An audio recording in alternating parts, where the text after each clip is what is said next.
humihina ha. Kaya nga may serration yan eh. Yan, tuwid-tuwid na yan. Serration yan. Ang kinain nyo ng ulo. Then, ibalik. Ibalik sa dating forma niya. Then, kamang hawak. So, ikapin na lang ito, no? Kung ano yung nakahawak dyan sa parin ng kamay nyo, yung daliri niyan ay naging sa ibabaw sa taas.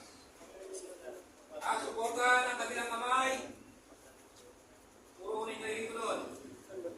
Ang kinapat nyo na ito sa gilid. Dinalim. Tandaan nyo ha, ito na sa ibabaw, ito na sa side, sa ilalim na slide.